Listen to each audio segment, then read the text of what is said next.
Spartaco Bernardini. Nasci na Itália, lá onde vocês viram nos filmes ou ao vivo, a Torre de Pisa. Essa é a minha região, vizinho da fábrica da Vespa, a Piaggio. Era bem vizinho, 15 quilômetros. Eu nasci em 46, bem no lançamento das primeiros scooter Vespa. E aquilo já entrou no coração. A Vespa já fazia parte de cenários de filmes importantes, artistas importantes. Todo filme era valorizado com scooter Vespa, com artista protagonista e circulando em Vespas pelas cidades de Roma e outras cidades importantes da Itália, assim como cidadezinhas do interior da Itália. Então, nasci em 46, essa minha paixão se expandiu. Eu morava em um sítio e o meu irmão, que trabalha numa fábrica que produzia peças para a Vespa, ele chegava em casa com uma Vespa. Eu não tirava os olhos da Vespa. Até que, enfim, eu subia nela e, com o embalo, conseguia me equilibrar em cima da Vespa. Isso com 7, 8 anos de idade. Chegando a cair por diversas vezes, me ralando e ralando a Vespa. Após 6 meses, de 6 meses a um ano, com 9 anos de idade, consegui funcionar o motor. E funcionando o motor, então eu saía com a Vespa ligada em primeira, já saía empinando com a Vespa, sem controle da embreagem, mas com muita força de vontade de aprender. E com outros vários tombos aprendi a ser delicado com a embreagem, com a marcha e consegui andar com a Vespa. Então a minha paixão foi aumentando. Hoje eu sou um colecionador de Vespas, desde as antiguinhas, década de 50, 60, 70, 80, até as fabricadas no Brasil. Estou muito contente de ter paixão por essa scooter da Piaggio.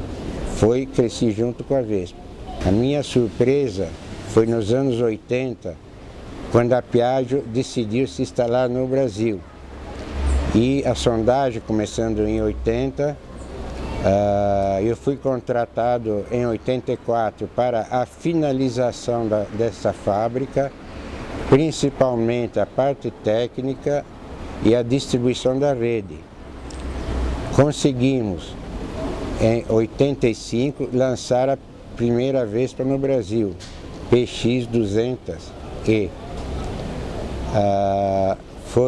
Essa Vespa realmente foi um sucesso. Foi fabricada com muito carinho na fábrica de Manaus, vinha para São Paulo, onde eu tinha que examinar quase que uma a uma antes de ser distribuída aos concessionários.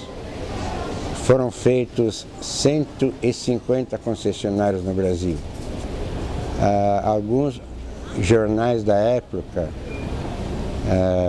comentaram uma injustiça, dizendo que a Moto Vespa do Brasil, assim era o nome da fábrica, estava encerrando suas atividades por falta de venda de produto.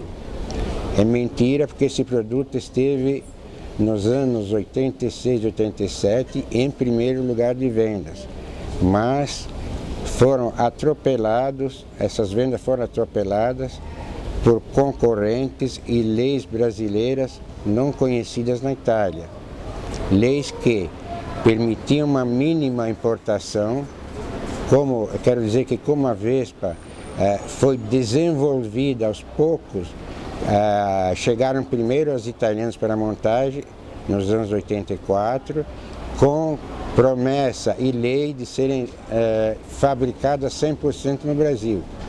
Nos anos 86 e 87, já estávamos com 50% da fabricação nacional, mas foi que as importações foram, vamos dizer, atropeladas, canceladas por políticas nacionais que impediram que a Vespa pudesse fabricar o total que o mercado demandava na época. Enfim, foi uma epopeia, foi uma época me pareceu politicamente até uma época injusta para a fábrica da Vespa. No ano entre 88 e 89, foi encerrada, continuando a montagem, algumas pessoas arremataram, a montagem continua até os anos 90, 90 alguma coisa, mas já não sob a responsabilidade da Piaggio, assim terceirizados. A Piaggio mesmo se retirou em 88.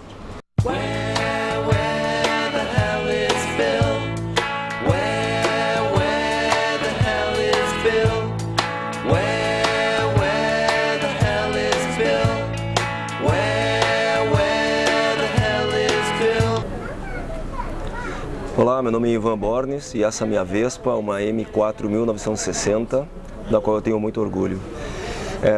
Eu e essa Vespinha já temos uma história longa, de quase 20 anos andando juntos. Eu mesmo já fiz o motor dela 2 vezes e fui aprendendo muito como mexer nela. E todo mundo vira um pouco mecânico quando tem uma Vespa. Então essa minha história com a Vespa é uma história de uso, de usá-la todo dia, de usá-la para trabalhar, de usar para se divertir, de passeio. E principalmente para mim é uma inspiração de design, de estilo e uma inspiração de coisas bonitas. É isso. Eu sou Eduardo Pacheco Chaves, diretor da Global Scooters, concessionário autorizado Piaggio e Vespa do Brasil. Nós somos hoje representantes exclusivos da marca no país, da marca Piaggio e Vespa para todo o Brasil. Hoje a gente trabalha com um público classe A, porque é um produto importado e ele é um produto premium, um produto hoje top de linha e realmente o mais caro hoje a gente pode falar dos scooters disponíveis no Brasil. A marca Vespa e a Piaggio aliam design e tecnologia. E é isso que o nosso público procura. O mais curioso que a gente percebe, principalmente com a Vespa, é o cliente que vem com uma memória afetiva. É alguém que teve já um caso na família, uma viagem, uma história. Ela é um produto que, podemos dizer que é cult, ela é atemporal. Ela continua na história dela sendo um produto atual no design, e muito procurado por quem quer aquele modelo de moto, aquele estilo de andar, na cidade.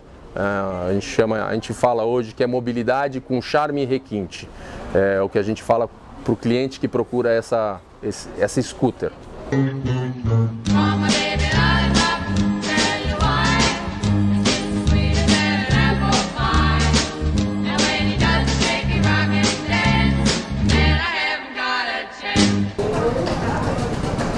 Olá, meu nome é Rodrigo Sonesso, eu sou vespista já há algum tempo, só que a minha história da Vespa começou desde a infância, que eu sempre via a Vespa andando na rua, ou motonetas, e desde pequeno tinha sempre brinquedos, meu pai sempre me presenteava com brinquedos de motos e tal, e eu falei, quando eu tiver uma moto vai ser uma Vespa. E assim, uns 7, 8 anos atrás eu adquiri essa minha moto e comecei a conhecer o pessoal que anda no meio e tal. Eu sou músico também, então muitos músicos se identificam com esse tipo de estilo de vida. E isso aí, uma vez no meu dia a dia, eu ando com ela, é o meu veículo de transporte, vou trabalhar com ela, faço viagens com ela, ando com a minha esposa com ela. Acho que a Vespa é um pouco assim, um braço a mais da minha vida. Meu nome é Marco, sou proprietário de 6 Vespas. O meu caso com a Vespa é um caso antigo. Na verdade, eu comecei a me apaixonar pela Vespa desde criança, quando eu via os posters. Eu tinha amigos que tinham Vespa, eu fiz minha adolescência na Itália, então eu tinha amigos que tinham Vespas, tanto das antigas quanto das novas. E aí, quando eu resolvi ir para o Brasil, em 96, uma das primeiras coisas que eu resolvi ter é resgatar algumas Vespas que já estavam aqui. Eram Vespas que inclusive na Itália eram raras, porque eram Vespas fabricadas ou no México ou no Brasil. E aí quando eu cheguei aqui eu comprei. Foi uma primeira Vespa, uma 200 PX, foi a primeira paixão. E depois eu fui acumulando, na verdade até em função do restaurante, a Zine aqui do Limão, a gente acabou comprando mais unidades para decorar e para deixar o ambiente mais com a nossa cara, com a minha cara, né? E aí uma coisa interessante, que além das Vespas que eu tenho aqui, são várias, eu tenho uma Vespa também na Itália, eu uso ela lá, uma Vespa 300, eu viajo com ela, faço passeios no norte, para os lagos, para as montanhas. Então assim, é um caso de amor bicontinental, né? Quer dizer, um amor na Itália, um amor no Brasil. E acho que a Vespa é um pouco um símbolo, né? Acho que existem poucos símbolos que conseguem identificar o design, a versatilidade e, como é que eu vou te dizer, e a simplicidade também do povo italiano. Acho que a Vespa consegue trazer essas três características realmente do nosso povo. Então, até que eu tiver saúde, vontade, com certeza minha coleção ainda vai aumentar bastante. Come on, baby, don't you wanna go? Howdy, hey, baby, don't you wanna go? Back to that same old place, sweet home, Chicago. Bom, eu sou o Márcio Fidelis, eu sou um dos fundadores da Escuteria Paulista. A gente é um clube totalmente voltado às Vespas e Lambretas, sobretudo com os motores clássicos, são os motores 2 tempos. Bom, a gente começou em 21 de abril de 2010, no bairro da Moca, em São Paulo. De lá para cá a gente expandiu bastante para diversas cidades do estado de São Paulo. Temos aí mais de 70, 80 eventos, giros, passeios, rodovias, enfim. Hoje a Escuteria Paulista tem em torno de 35, 40 membros de carteirinha, membros oficiais. A gente tem uma sede, a gente aluga um espaço, mantém um lado muito sério do clube. A gente promove 5, 6 eventos oficiais no nosso calendário anual e participa de outras dezenas de eventos de motonetas clássicas, alguns de antigo mobilismo. Nossos principais eventos são o São Anivespaulo, que é uma homenagem à cidade de São Paulo, no aniversário da nossa cidade. O Raduno da Primavera, onde a gente pega o pessoal e vai para o litoral. Acampamento de verão. Acho que a principal base mesmo, assim, o que deu sustância para a gente um dia formar um clube, que é a Escuteria Paulista, foram a nossa geração de amigos que já andava de Vespa, já andava de Lambreta desde os anos 90 em São Paulo. Pessoas que já vinham dessa cultura musical, dessas referências dos anos 60, dos anos 70, do subúrbio operário de Londres. Influenciado pelo movimento mod, influenciado pelo movimento skinhead, pelos rude boys ingleses, muitos começaram a andar. E a gente decidiu, sei lá, quando já tinha umas 10 motonetas andando junto, um bando de gente perdida sem clube, a fim de fazer alguma coisa maior, fazer principalmente uma homenagem para nossa cidade, decidimos então fazer um clube, vamos se juntar. E aí expandir o grupo para outras, sei lá, para outras cidades e ganhar aí o estado de São Paulo. Acho que o maior interessante que cada Vespa Clube que existe aí no mundo, no Brasil, na América do Sul, que eu conheci, cada um tem uma escola, né, diferente, vem de uma cultura diferente.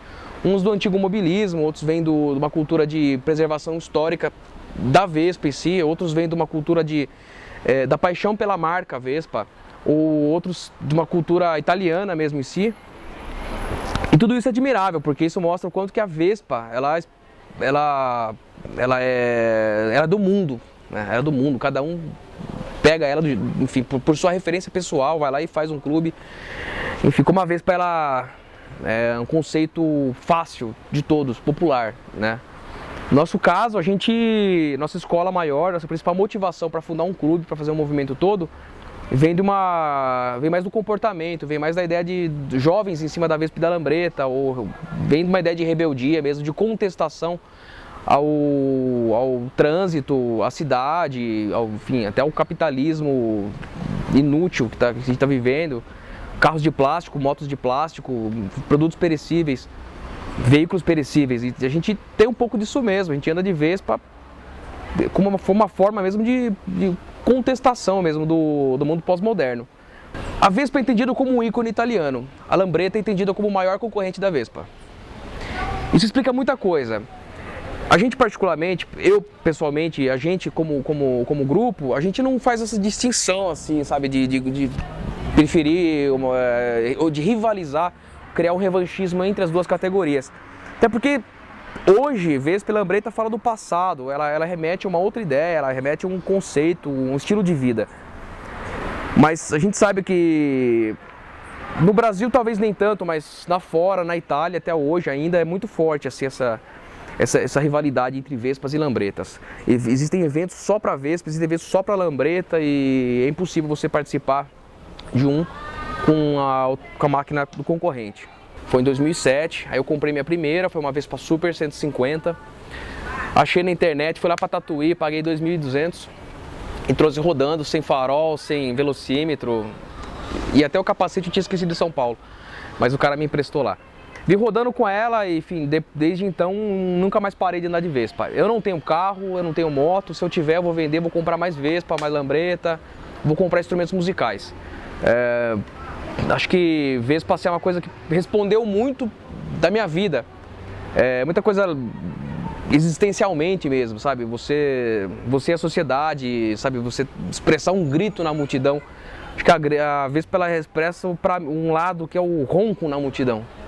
Com ela já trabalhei de motoboy, com ela já tirei sustento, já consegui alugar essa moto para comercial, de TV e um monte de coisa.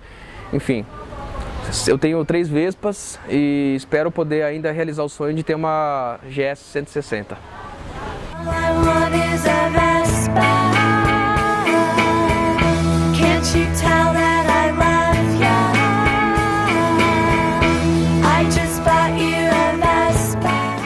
Eu sou o Alan Fernando, vulgo Animal. Essa é a Vespinha branquinha, vulga Mimosa. Ela tá comigo já tem uns 12 anos já aproximadamente. Quando eu peguei ela era bem zerinha. Teve algumas coisinhas para fazer, uma besteirinha daqui e dali, ela acabou virando a Mimosa, uma soldinha besta que eu tive que fazer. Acabei fazendo as manchinhas pretas nela. É a mimosinha do dia a dia. Eu só me apaixonei pela máquina, cara. Ela é única, ela é muito forte, ela é muito resistente, ela é muito única. O ronco dela, é o que o Fidelis falou, o ronco dela desbraveja multidões, assim, faz um barulho mesmo, entendeu? Tipo, não tem nada igual. A fumacinha dela não tem nada igual. Põe um óleo de rícino ali junto, ali, ó, fica beleza.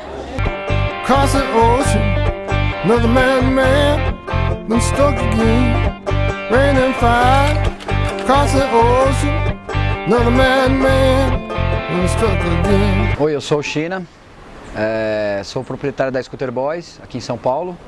Personalizo Vespa e Lambreta. O meu trabalho começou por volta de 2000, 99, 2000. A minha primeira Vespa eu tenho há 18 anos já. E eu levava as máquinas para fazer em algum lugar e as pessoas não entendiam o que eu queria, a proposta que eu tinha para fazer.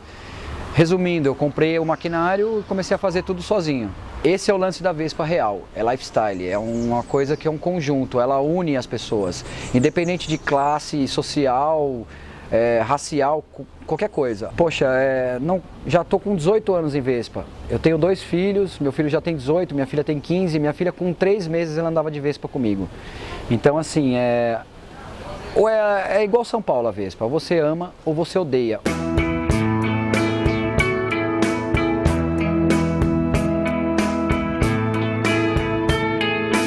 Minha coleção começou, o meu pai trabalha com automóveis antigos, foi o seguinte, eu também, e hoje faço uma outra coisa. E começou que eu ganhei uma Vespa dele, uma M4, essa que eu tenho inclusive com sidecar, e que eu tive a oportunidade então de reformar. Então quando eu reformei a primeira, me abri para o universo das Vespas, e é uma coisa muito contagiante, muito legal.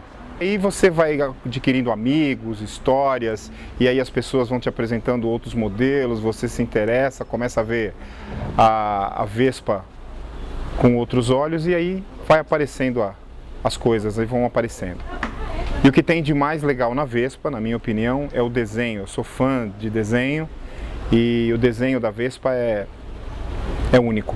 Eu tenho, de mais velho para cima, eu tenho uma 53, eu tenho uma 1955, que é modelo bem raro aqui no Brasil. Depois eu tenho uma M4, ano 62. Tenho uma outra M4 que tem sidecar. Tenho depois uma Super, ano 74. E por último uma PX 87, uma partida elétrica já. A última que foi fabricada aqui no Brasil. A gente sempre tem uma preferida, né? E a minha, no caso, é uma M4, ela é preta. E essa Vespa eu comprei desmontada de um senhor que ele fazia entregas na minha empresa. E ele sempre me falava da Vespa e eu nunca postergava em ver, e nunca fui ver. Até o dia que eu, por educação e tal, gentileza, fui ver. E ela estava assim muitos anos desmontada. Aí eu acabei comprando a Vespa, reformei e, digamos assim, que em estado de conservação e uso é a Vespa mais nova que eu tenho. E já fiz muito passeios, apesar de eu trabalhar em São Paulo, aqui na Zona Norte, eu moro em Atibaia. E já fui várias vezes para Atibaia com ela, volto. No final do ano a escuteria fez um passeio para o Guarujá, eu fui para o Guarujá com ela. E ela foi, apesar de ser descida, mas ela foi na boa, sem problema nenhum. Então é assim, e o desenho dela, enfim, eu acho dos modelos todos que eu tenho tal, a Vespa mais especial de todas.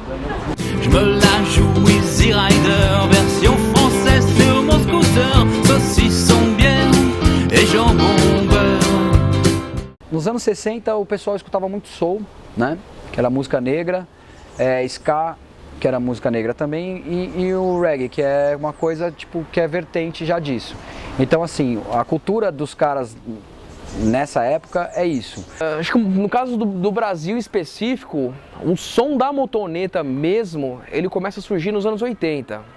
Aquele som mod, aquele soul music e tal. Vem com Ira, vem com Faces e Fases, depois vem com The Charts. Essas bandas. Paralamas do Sucesso também dá pra incluir um pouco nessa cultura do som da motoneta, que a gente considera pelo menos. Nos anos 90 existiram bandas legais, Carrapatos, Camundongos, e enfim, já virou o século, aí a gente tem bandas legais, por exemplo, o Rádio Ska, agora o Marzella, que é uma banda aqui do pessoal do clube, Oscar Face, que é a nossa principal banda assim, do clube, que a gente faz uma banca, vai nos shows. O meu nome é Arthur Gildo Biscaia, tenho 75 anos. Ando de Vespa uns 60 mais ou menos. Eu tirei a carta em 58. Já foi numa Vespa que eu tirei a carta. Aí eu comecei a gostar de Vespa, eu nunca fui colecionador, eu sempre tive, fui trocando, porque eu usava a Vespa como para trabalho, para condução, e a meu ver é a moto mais confiável que eu vi até agora. Nunca tive problema de mecânica com Vespa. Tivemos a 3 marchas, 4 e depois a PX. E temos viajado bastante para todo lado, Rio de Janeiro, Curitiba, e Londrina, sempre com a Vespa e confiante que voltava no horário certo e sempre voltamos. A paixão da Vespa começou depois da guerra. Ninguém tinha dinheiro, todo mundo ficava andando por aí, não tinha autonomia nenhuma. Então apareceu uma propaganda que dizia assim, 2 substitui a 4. Eram as rodas da Vespa. E aquilo calou e nós começamos a comprar Vespa. Quando começamos a comprar Vespa, nós e uma turminha da Lapa aí, a gente pegou uma autonomia, uma liberdade, um prazer de viver sem dinheiro e nós tínhamos tudo na mão. Saímos da Avenida São João 1h da manhã, meia-noite e meia, íamos tomar banho de mar e voltávamos dormir em casa ainda, com 5 litros de gasolina. Agora, para falar bem a verdade, de eu elogiar a mecânica da Vespa, não é difícil. Porque naquela época só tinha aquelas porcarias daquelas monstros inglesas lá, italiana e alemã que não valiam nada. Nós saímos de Vespa e voltávamos. Eles vinham sempre em cima de caminhão, então a gente ganhava fácil deles. Nós judiava daquele pessoal, com BSA, com aqueles troços lá. Era uma satisfação enorme. Então você acaba se apaixonando com o veículo nessas condições. Qualquer um faz isso. E os que hoje só fiquei eu, os outros já foram todos para contar a história.